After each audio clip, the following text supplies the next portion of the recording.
Namaste.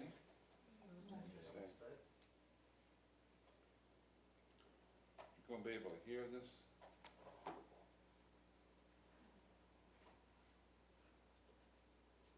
You're trying. You can wear your earphones.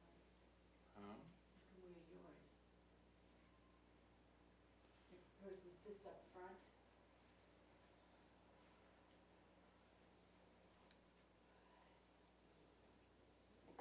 Well, that,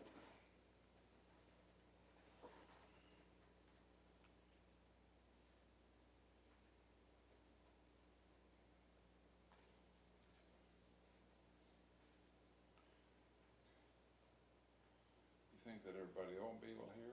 Let's get it set up for everybody.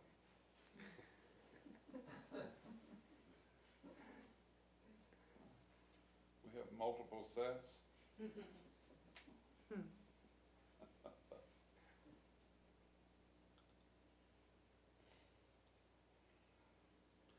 of feel like an idiot sitting up here with all of the earphones on, nobody else got any. Huh? Think that'll work? If they speak, I mean, we'll be able to hear it. I can be heard though. Huh?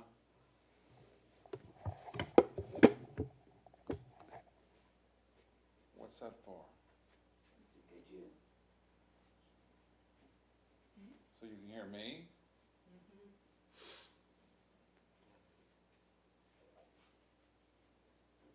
Well, we have you on this, so at least we got that. Okay.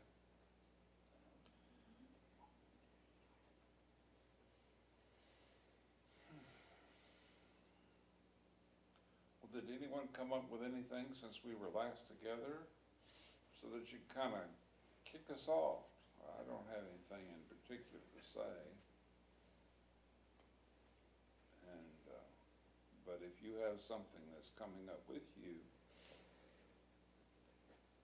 any questions or anything that you would like to share, then we can kind of maybe ride on that a little bit.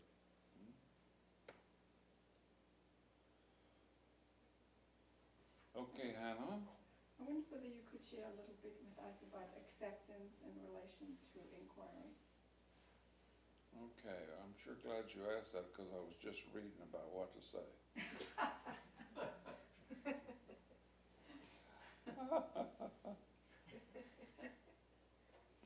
It's in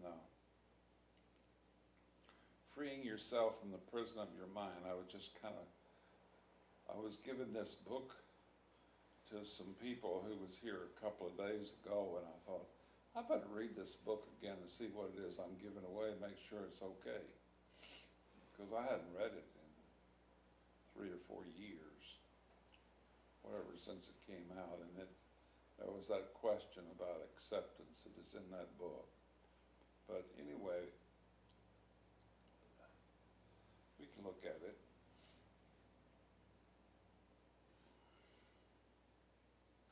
What's occurring in the moment as it's occurring is what's occurring. Now that's not so profound of a statement, but let's look at it.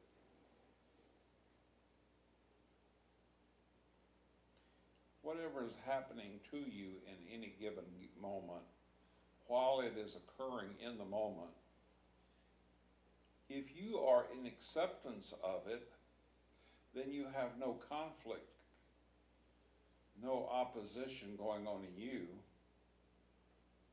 And so, if you have no opposition going on in you, then it doesn't come across as though it has any opposition going on in it towards you. But if you have resistance to whatever it is that is occurring, if you are in a state of non-acceptance of it, trying to change it, alter it, modify it, make it different, something that you say, well, I don't like this, I wish it was something else, then it's your lack of acceptance of it in that moment that is giving you the feeling of it not being okay. Whereas if you are in acceptance of it in the moment, as it is occurring, in that acceptance of it, there's nothing then going on in you that makes it not okay. It is our non-acceptance of something while it is occurring that makes it to feel not okay to us. Are we here? Are we getting this? Yeah.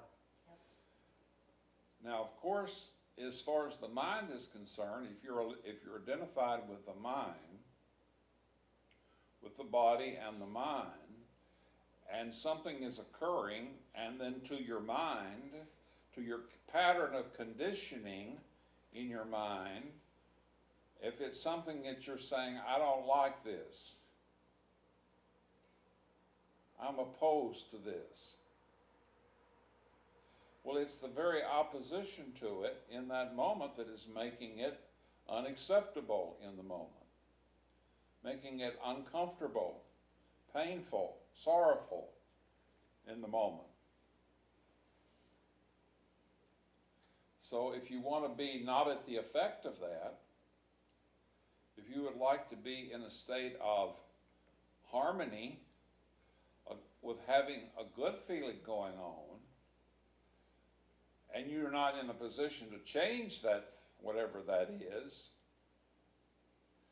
then very simply, if you just accept it, then you're going to be in harmony. You say, well, I don't like it. I don't want it. I want it to change. Well, I can understand that. But is that going to make you feel good?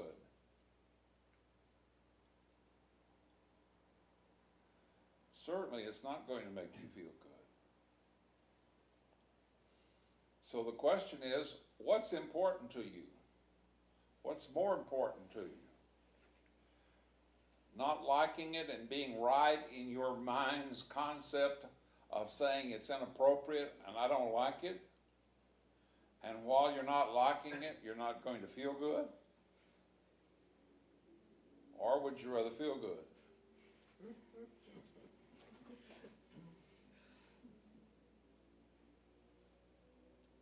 You with it? So if you want to feel good, why don't you just accept it? Since that's what's going on in the moment anyway. And it's going on in the moment anyway because it's what's going on in the moment. Now let me ask this question.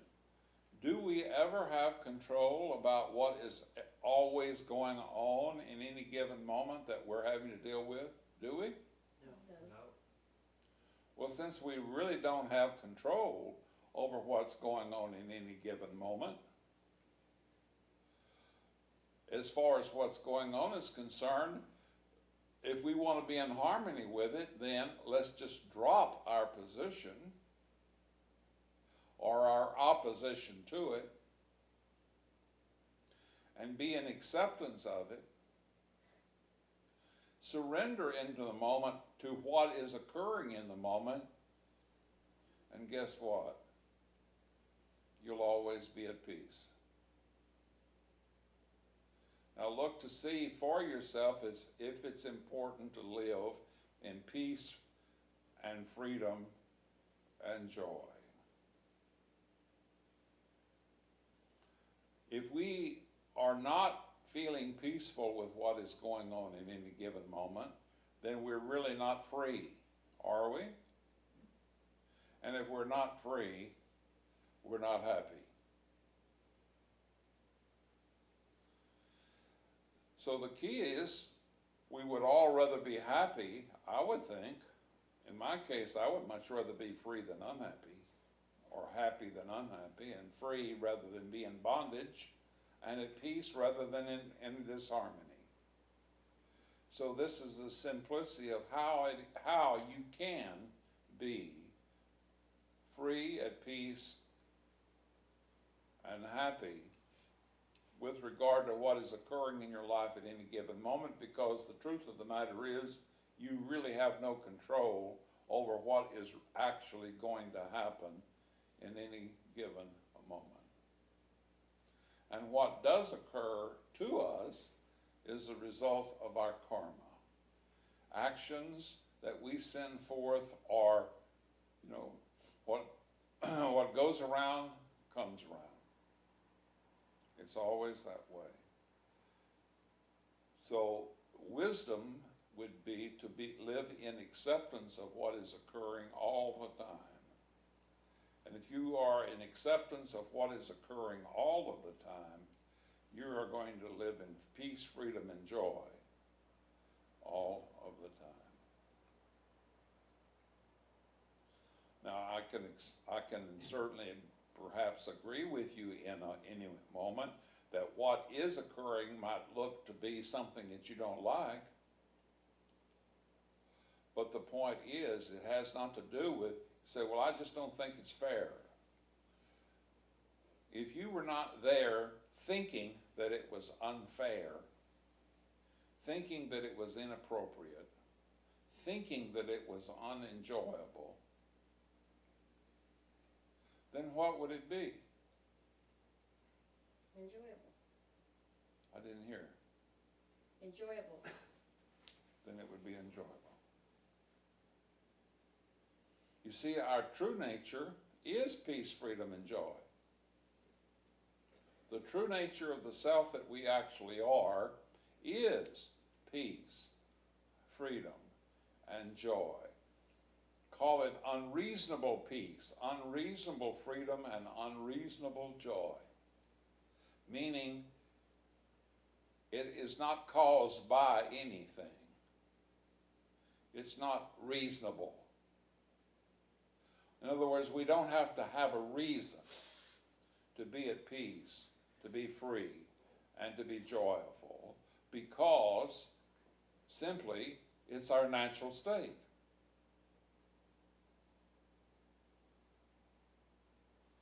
Just when I say natural state, we were being kind of humorous and playful at lunch today when Linda brought out 4 pieces of ice to put in my coffee because it was pretty hot.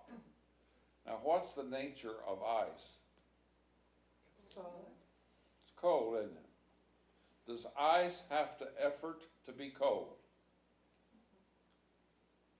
Does it? No, it is cold. That's its nature. Well, in exactly the same manner, in exactly the same way, our nature is peace, freedom, and joy. We don't have to effort to be at peace, to be free, and to be joyful, because that's our nature.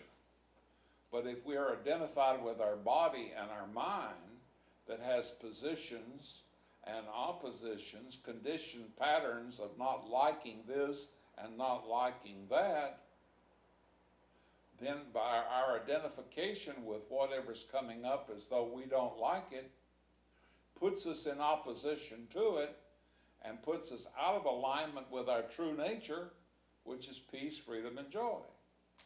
So if we just stay in the awareness that we are as the awareness that we are, the nature of which is peace, freedom, and joy, then what do we have to do to live in peace, freedom, and joy?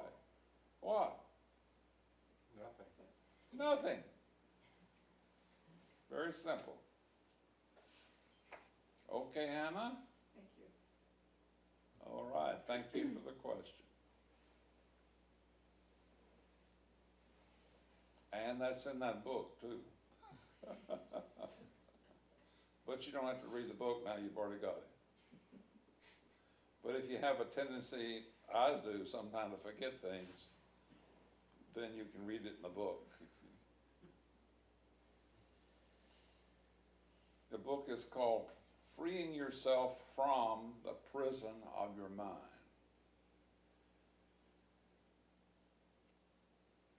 And it's a pretty good deal for $4.95. So I'll put that little plug in there. How about that, Vivian? She's our bookstore manager. So.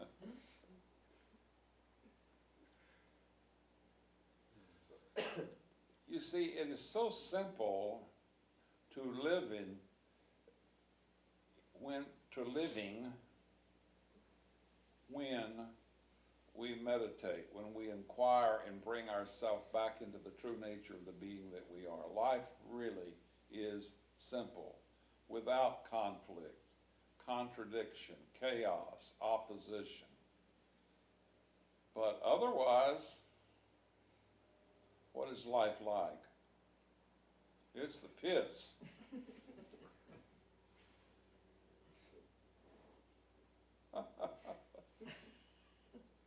Now you can kind of maybe understand why AHAM has the name it has.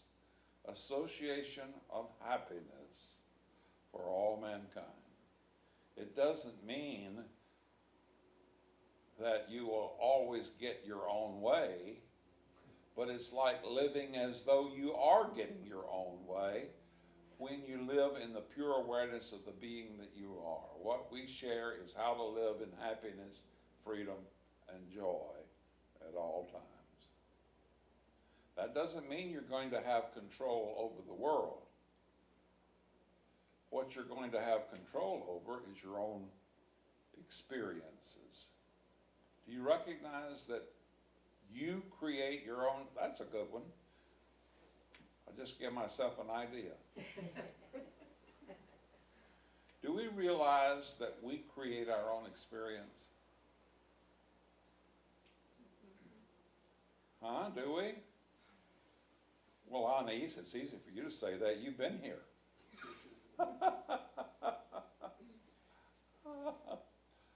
But take a look at it.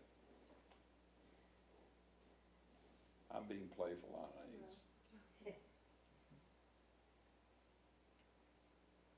Look at it. Do you realize that we create our own experience? Anybody want to look at that one?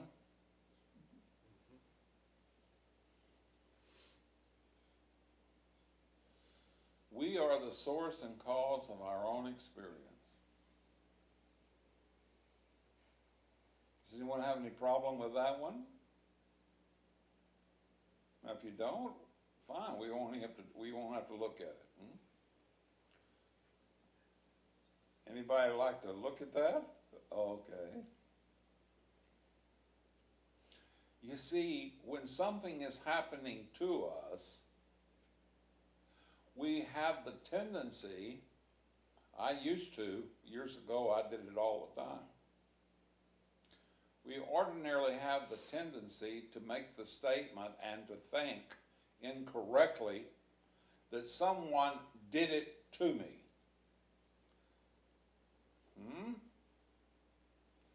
No judgment, but look to see if there may be the tendency, possibly the pattern, or maybe not so long ago there was that tendency or that pattern. When something happened that you did not like, someone did something, said something, or didn't do something that you wanted them to do, or some situation presented itself to you, and you said or thought and said, he or she upset me. It was him who upset me. You with that one? Well, the truth is, no one upset you other than you. You see, in that moment of so-called upset, it was your reaction to what they said or did, or didn't say or didn't do that you wanted them to, that upset you. Are we with this?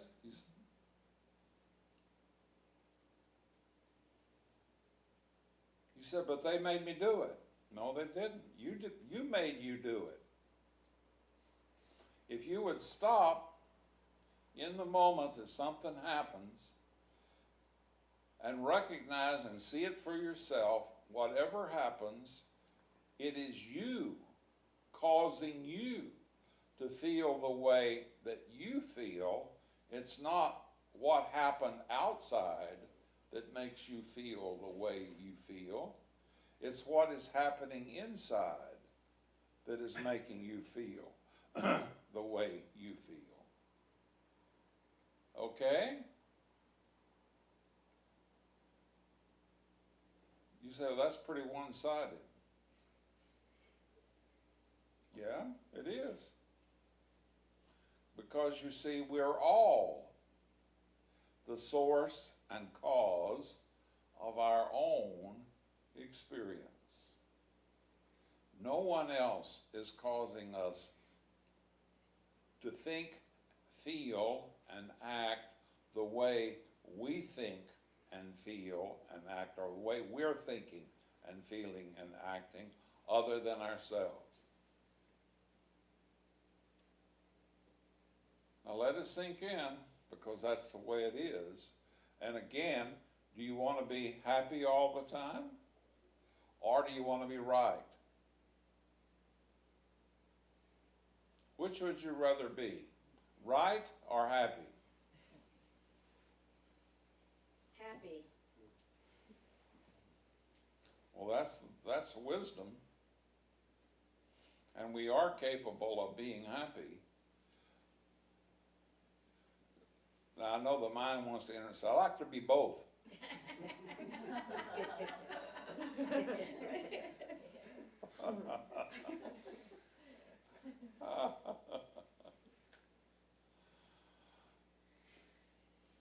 Well, in that you have to be able to look and see what in the moment you would really, really rather be, or what in any moment would you really rather be. Sometimes you may be right, but if you are non-reactive, but are rather always responsive, and being always responsive, you respond from a position of acceptance of whatever it is in the moment, staying in the peace, freedom, and joy of your own being, and respond from that peace, freedom, and joy of your own being. You can send out into the so-called world those kind of vibrations, if you will, those kind of events, if you will, and you're far more likely to receive those back in return.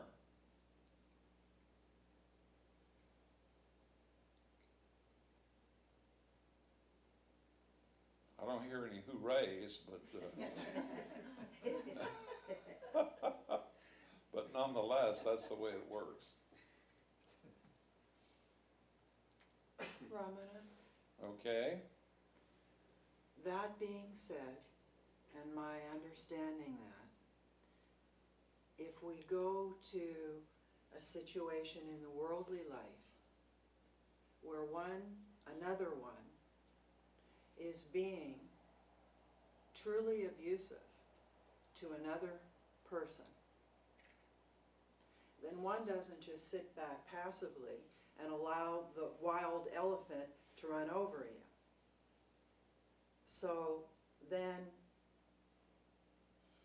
if I act because I feel that the other is inappropriate, and I make a choice because I'm playing out my play and they're playing out their play, and we're both living out our Now, karma. are there 3 here or just 2? 2. Let's just say 2. Okay. Okay? I'm playing out my experience, the other is playing out their experience. I feel that the other is abusive. I don't sit and say, I accept this. I make a choice to act, and then I have to live with the consequences of that action, and so does the other. And if, for example, the consequences of my action are hard because this abuse has been hard, then it is my task at that point to sit and be okay with what comes up about my action so that I can be at peace with it and accept it. Are you following me? Yes. Now, look at it this way. I want to make sure where you're coming from. Are you looking at it as though you're a victim? Yes. You're not a victim. How did it happen that it came to you?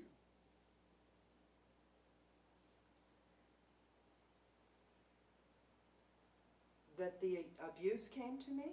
Yes. Okay. A situation with a person who is not accepting where I want to be, which is not with that other person. Same person? Uh-huh. Okay. You don't want to be with that person and they're being abusive with you because you don't want to be with them? That's correct. Yes, okay. Well, then don't be with them. Right. Okay. And so I made that choice. But then the abuse came to the point where it became... Who sees it as abuse? I see it as abuse. Okay, now you're seeing it as abuse. Yes, Is it abuse? it is abuse. Does he or she see it as the other person? Do they see it as abuse? I'm not sure, but probably not. Okay, so you see now it's abuse because you're seeing it as abuse. Well, yes, but also if we look beyond me, where I'm involved in this, if we look beyond this and we look at what the so-called world would describe as abuse to the point of Well, it being... but you see, when you're looking at the world, you're looking at your mind, and you're looking for justification or rationalization for the attitude or the feeling that you're having coming from the past, you see, as to what you call okay and not okay, which again is the mind. But if you're not caught up in that, see, all you have to do is leave the situation. You don't have to stay in it. I left the situation a long time ago, several years ago. But honestly, Ramana, there are some that are abusive, dangerously abusive beings in the planet, in the body. And this is a situation that is dangerously abusive, that is recognized by others. And I had to take a stand. Well, let me ask you this. Would it be abusive to you in dreamless sleep? Possibly, if the person came with a sawed-off shotgun and blew my head off, yes. But would you see it as abusive in dreamless sleep? No. Would you? No. Well, then it's not abusive, because when you're thinking about it is what's making it abusive. No matter what anyone else thinks, you say, well, the whole world agrees with me. I'm talking about you now, for you to be free within yourself. See, it's a karmic situation. Yes. Okay. So it's karma that you're dealing with. Whose karma is it? Mine. So it's your karma that you're dealing with. Yes. Now you are an infinite and eternal being. And as an infinite and eternal being, karma can only play itself out on you, on your own body and mind. Right. But if you're staying in the pure awareness of being, there is no karma. Right. That's all there is to it. And that's where I'm trying to be, Ramana. Don't But try. still, Don't try. well, obviously I'm not there. But I'm aware that I need to be with it. But still, Just be accepting.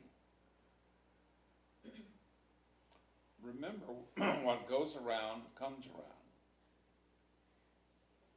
No judgment, love. I'm not saying, I don't feel any I'm not judgment, saying this Ramana. in judgment. We I have to don't look feel at it as it is. We Yes. look at it in the facts of it. So, no judgment, but somewhere with this being, you sent forth something that this being is continuing to bring it back to you. Maybe not with this being, but with some being. You sent it out. Mm-hmm. Now it's coming back to you, and it will continue to come back to you until you are in full acceptance and alignment with it and in full acceptance of it and have paid the debt of karma. I hear you. Okay, that's And I all. understand that, but it doesn't change the fact that I'm Yes, still it not does. there. Yes, it And does. my body is afraid that it's going to go. And so what I do is I am best that I am with the practice, and I go, if this is my karma, then so it is. And be accepting of that. I'm just saying, it's sure not easy. It's not easy. I didn't say it was easy. No, you didn't. I didn't say it was easy. I'm saying how to be free. Mhm. To be free once and for all. Okay? Mhm. Whatever we send out, we're going to, not one jot or one tittle will pass from the law until all is fulfilled. Those are the words of Jesus. So we must look, see, and know that whatever is going on in our life is going in our life because we set it up. We sent it out, now it's coming back. That's all. It may not be easy. It probably seemed a lot more easy when we sent it out in whatever attitude or behavior pattern we send it out in that we've completely forgotten now. Have not, maybe not the slightest notion that we sent that out and now it's coming back to us. But it is going to be that this is the day of judgment. Every day is the day of judgment. So this is Judgment Day. That we now are going to have to pay the price This is it. of full acceptance of Huge. whatever it is. Huge. You see? Yes. Now, we do, the grace is, once we accept it, in the acceptance of it, we're free. The freedom will come when there is acceptance.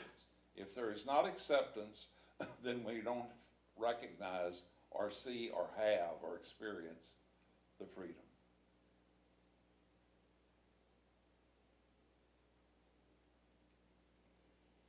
Yes. Okay? Now, to the best of your ability, put yourself into the acceptance and you can be free right now, this moment.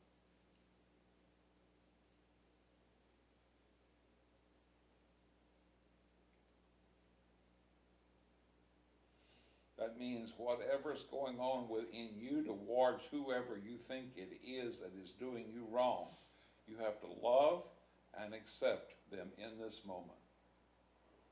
No more hostility, no more resentment, no more hatred. But love and accept them and love and accept you. Do it this way. I'm sorry. Please forgive me. Say it to yourself and say it to them. One at a time. To them first, and then to yourself. I'm sorry. Please forgive me.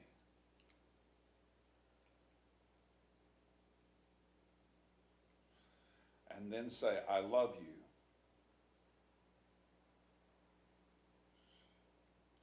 And then say thank you. Fully receiving, fully accepting in each stage of the process.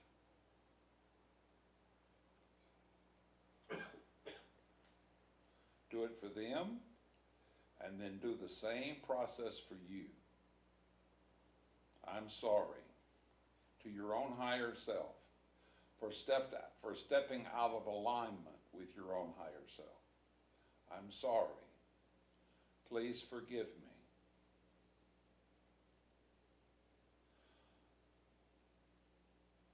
I love you. And thank you.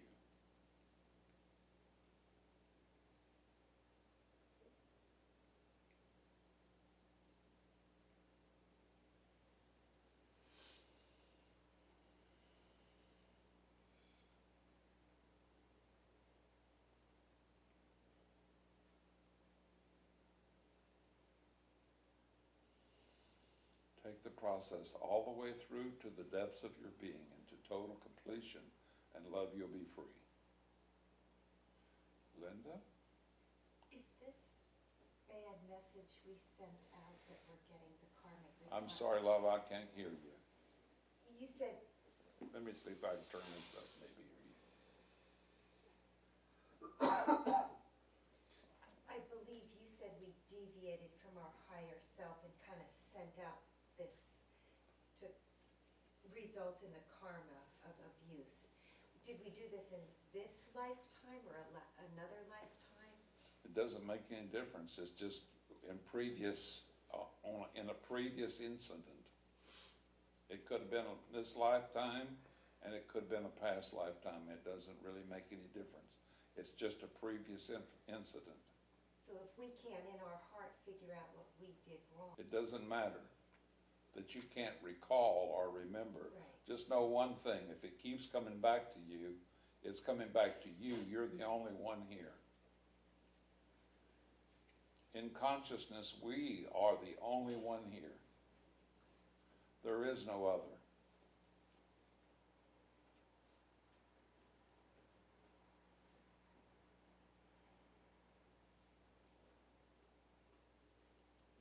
Do we all agree that God is all presence, present and all presence?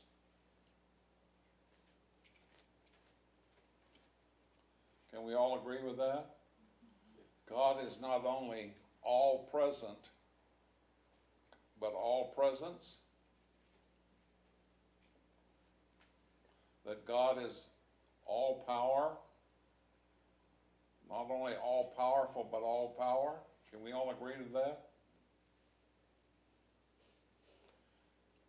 Can we agree that God is also all knowing? Not only all knowing, but all the knowledge that there is or ever will be is God's knowledge? Can we? So God is all the power there ever was or will be, all the presence that there ever was or will be, or all of the knowledge that there ever was or will be. Can we all agree with that? Does anyone have any problem with that?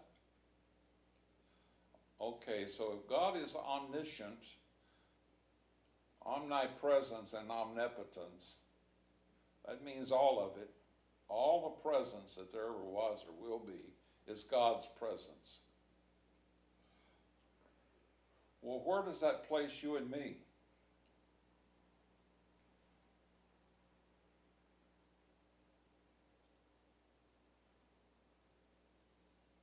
In God.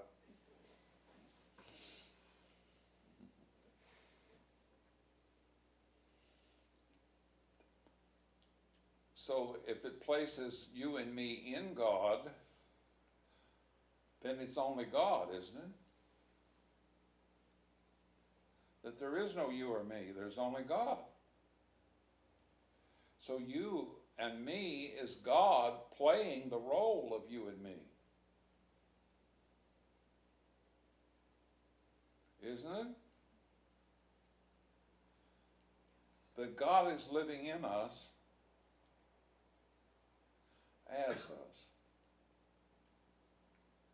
God is playing hide and go seek in us, as us. The point being, do we really want to be free and happy and at peace?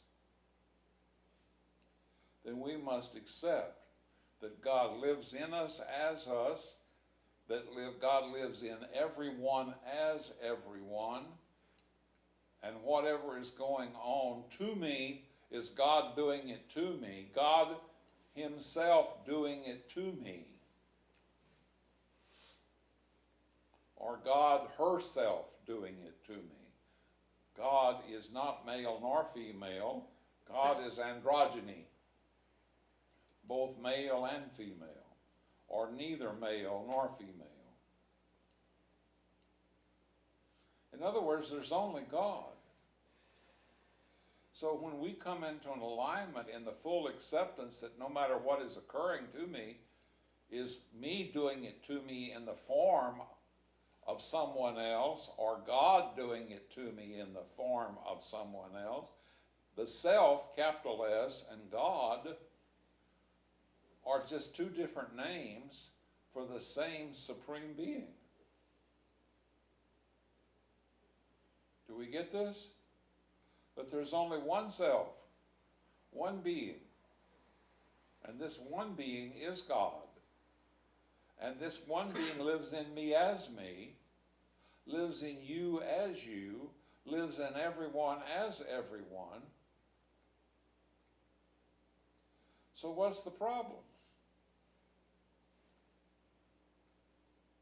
If I'm having a problem, and I'm thinking and feeling that I am having a problem, then I'm either out of an alignment with the true nature of the being that I am, which is God expressing as me, and seeing myself as other, seeing myself as being a victim, out of an alignment with, out of harmony with, or different from in some way than you, or him or her.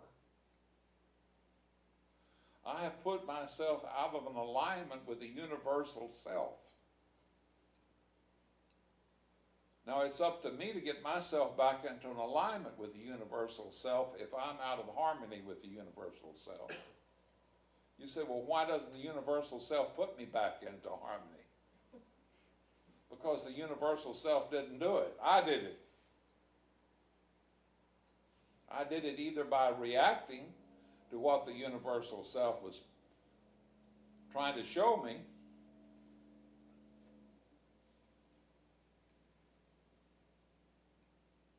or I, as the universal self, put myself out of alignment for some reason. Are we here? Mm-hmm.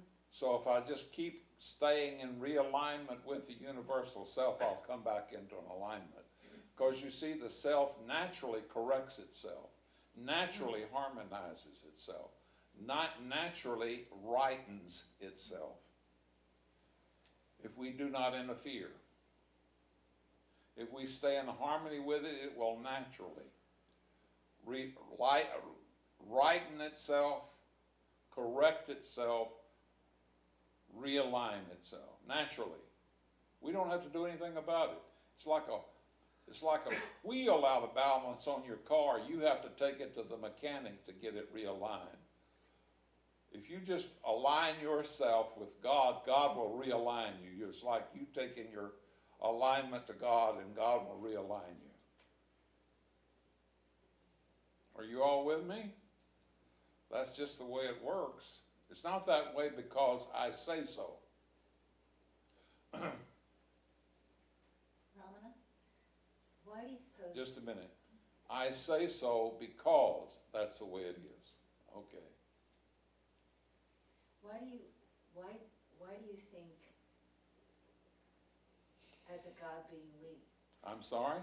why do you think, as a God being, we allowed the illusion of dualism? Or why did that happen? God's playing hide and go seek with herself.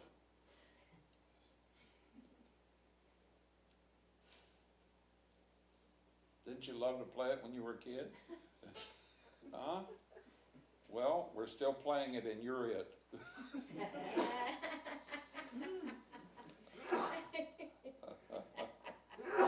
It just seems like all the suffering, it doesn't seem like a gain, you know?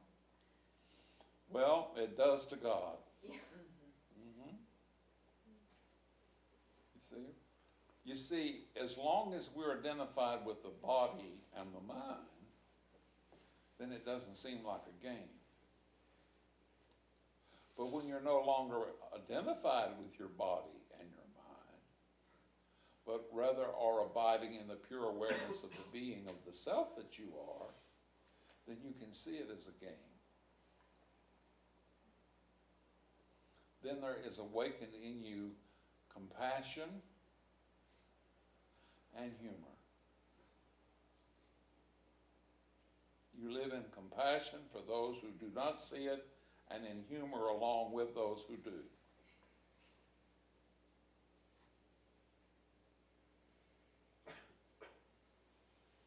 and intuitively you already know it, don't you?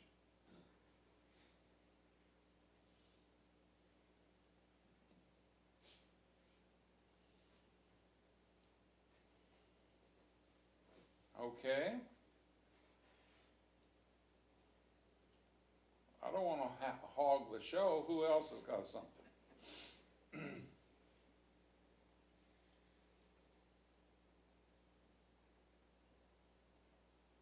Shoot me down, come on.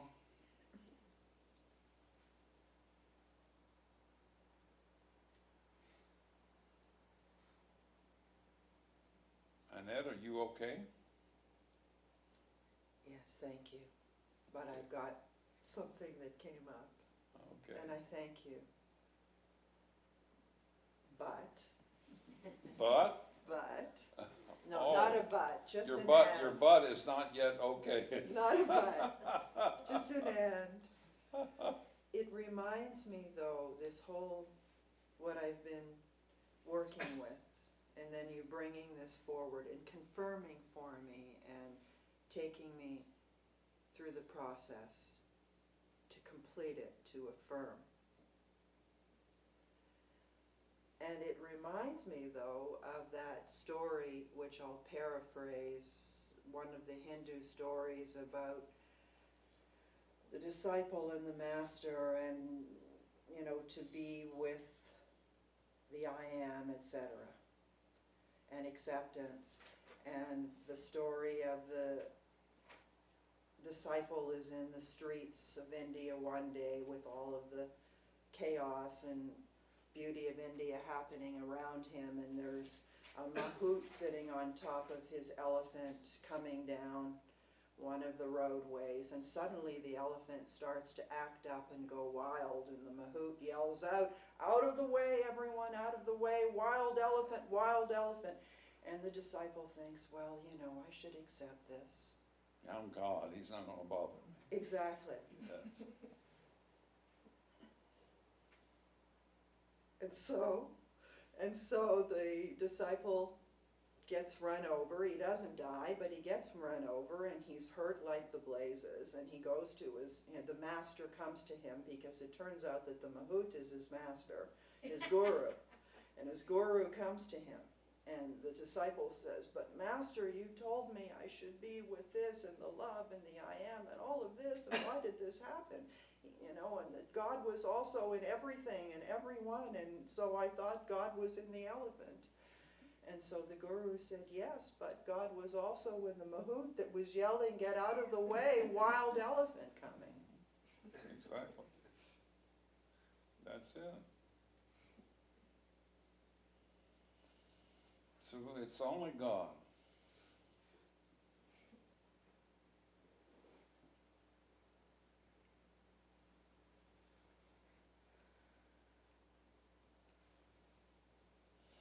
Sometimes we do forget, or we don't see. Jesus put it this way, there's none so blind as those who cannot or do not see. There is none so deaf as those who cannot or do not hear.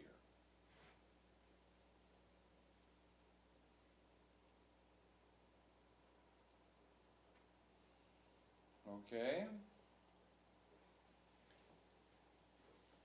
I don't think I have that part of it that she just talked about. And you mentioned stepping away from something after you've accepted it. Why would you step away? Well, maybe you don't have to.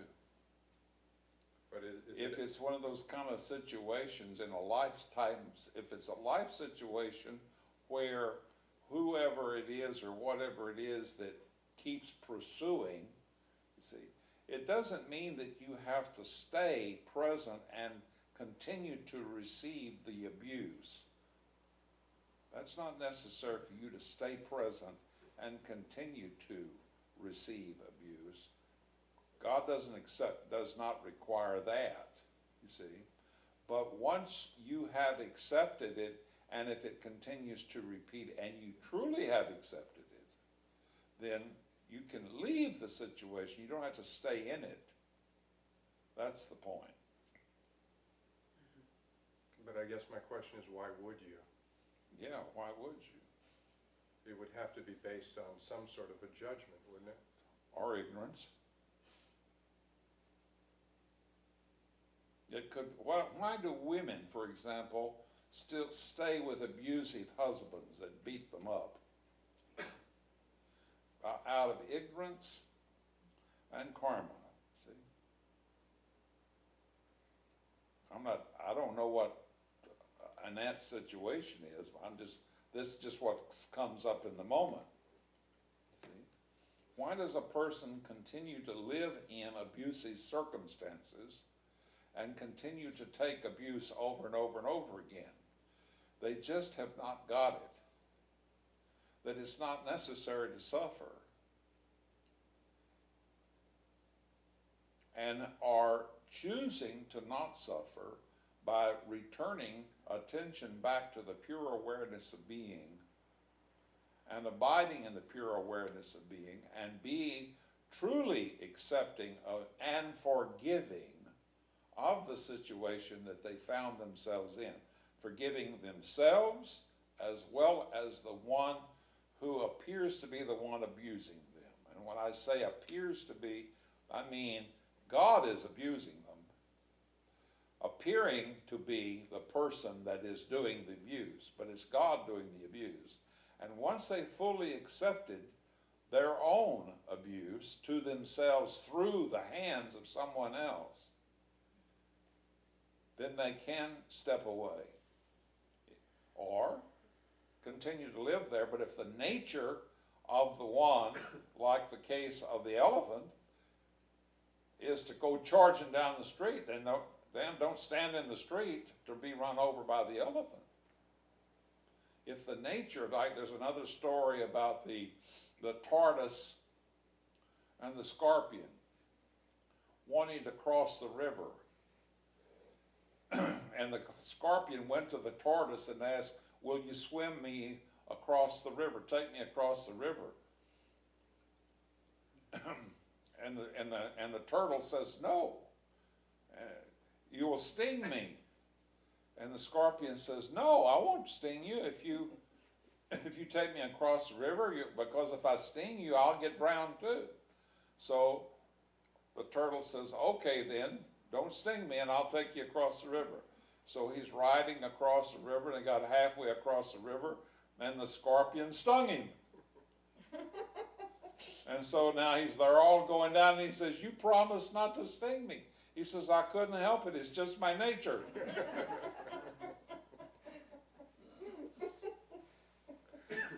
So in exactly the same way, you don't stay in the circumstances once you see that it's the nature of the one to do harm, then you don't stay in that kind of a situation. Just move on. So you're recognizing it and you're accepting it at the same time. Exactly, at the Because same the time. recognition seems to imply the judgment for me. No judgment, that's just the way it is. Okay.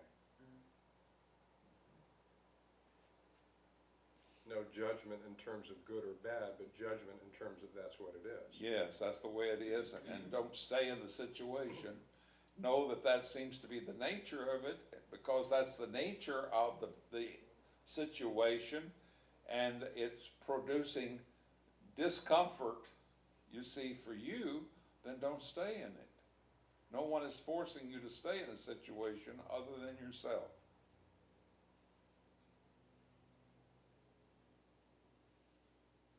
Okay? Mostly have it. I'm sorry? I think I mostly have it. It's not 100%, but Yes.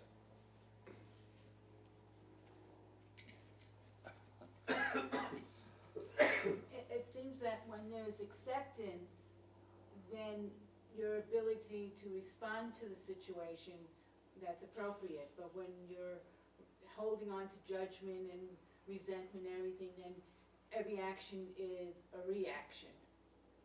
Yes.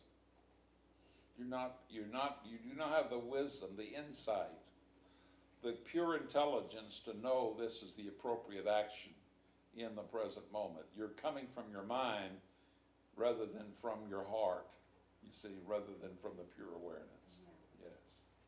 Good point, love.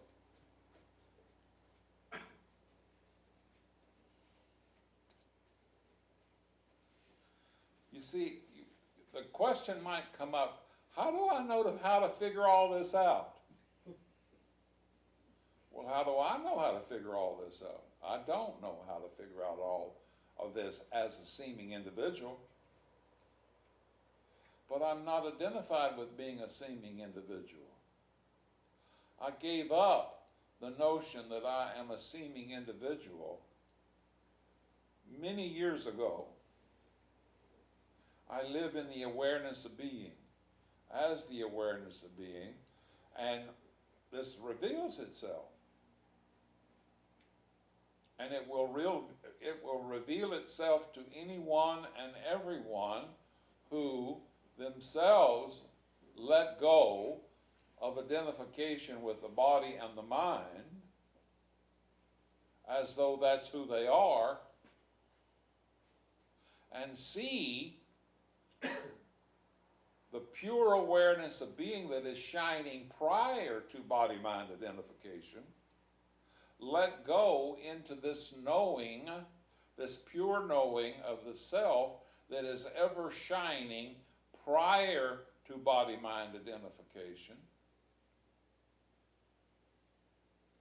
And as we abide in this pure awareness of being,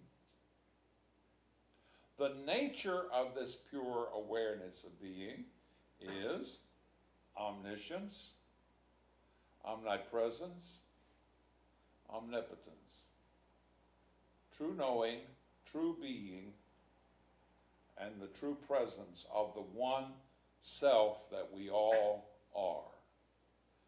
Its very nature reveals itself in the moment as the experience of the moment.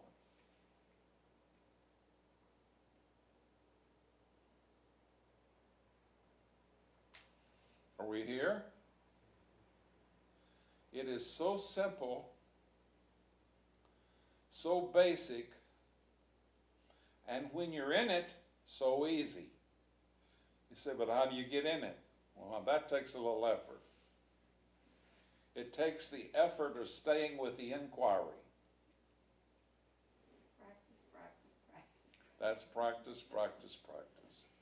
And you practice it every time a thought contrary to the self rises.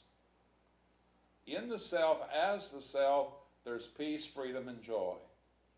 And you know it. This moment, this very moment, don't you know if and when you're abiding in peace and freedom and joy? Well, that's our true nature. And so it does not take any more effort than that to just stay in the pure awareness of being, and the effort then comes up when there are thoughts, attitudes, and feelings contrary to that.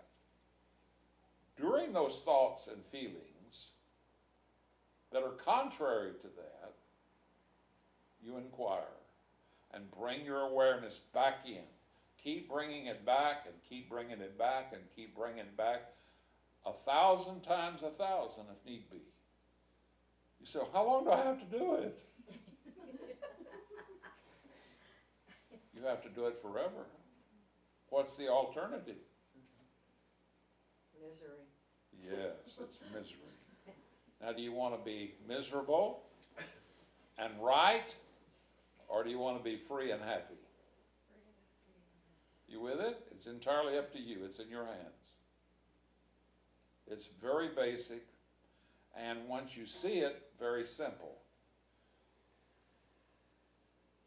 And in its simplicity, it becomes easier and easier and easier. Now, what makes it easy? Do the inquiry. What makes it easier? Live in this conscious company.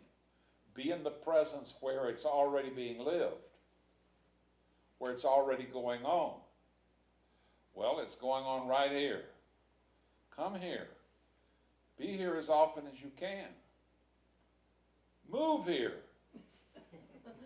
Live here. I don't know how long this one's going to be around, but as long as this one is around, it's a little easier to live in it if you're living near this one, because this one is already awakened and is abiding in it as it, and functions from it. And you can too. Just hang out. Namaste. Namaste.